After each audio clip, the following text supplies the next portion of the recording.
আসসালামু আলাইকুম সম্মানিত দর্শক, আজকে আপনাদেরকে ফটোর মাধ্যমে আমি কিছু পটুয়াখালীর সুন্দর সুন্দর জায়গা আপনাদের সামনে তুলে ধরার চেষ্টা করব।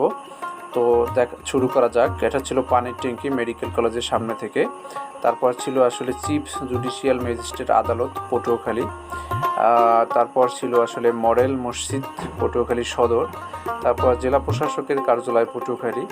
তারপর আসলে তার জেলা প্রশাসকের কার্যালয়ের সামনে আসলে খুবই ঝাউ গাছ খুব সুন্দর করে রোপণ করা। তারপর ছিল আসলে চৌরাস্তা, সোনালী ব্যাংকের চৌরাস্তা আসলে।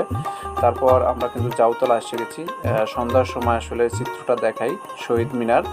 তারপর কিন্তু বিখ্যাত জায়গা আসলে ডিসি স্যারের বাংলোর সামনে আসলে যেই শিল্পী রোড, সেই শিল্পী রোডের চিত্র খুবই সুন্দর এবং মনোমুগ্ধকর একটা পরিবেশ। জায়গাটা অনেক সুন্দর, শিল্পী রোডটা। এটাই আসলে পটুয়াখালী একটা সুদর্শন জায়গা। অ্যাকচুয়ালি ডিসি স্যারের বাংলো গেট। তারপর তার সামনের চিত্রটা, গেটের সামনের চিত্রটা আসলে দেখায় শিল্পী রোডের। তারপর এটা ছিল আসলে ঘাটলা, পুষ্করিণীতে ঘাটলা আসলে ডিসি স্যারের বাংলোর সামনে। তারপর এটা ছিল আসলে হৃদয় চত্বর।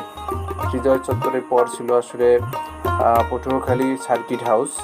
সার্কিট হাউসের পর রয়েছে, আমি দেখাচ্ছি যে শহীদ মিনারের পিছন থেকে যে বিশাল একটা পুষ্করিণী, সেখানে কিন্তু বিকেলবেলা অনেক লোকজন আসে এবং সেই জায়গায় বসে এবং সময় কাটায়। খুবই সুন্দর একটা দৃশ্য এই জায়গায় বিকালবেলা দেখা যায়। যে জাউতলা অনেক লোকজন আসেন, এ জায়গায় বসেন, খুবই সুন্দর কাটান।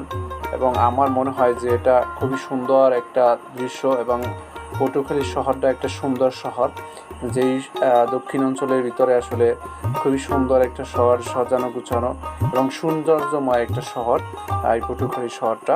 তো আপনাদেরকে চিত্রের মাধ্যমে, ফটোর মাধ্যমে আমি দেখানোর খুবই চেষ্টা করলাম। তো কেমন লাগলো আসলে এই ভিডিওটা আমার বানানো, সেটা কমেন্টে নিশ্চয়ই অবশ্যই জানাবেন, এবং শহরটা কেমন লাগছে সেটাও কিন্তু জানাবেন।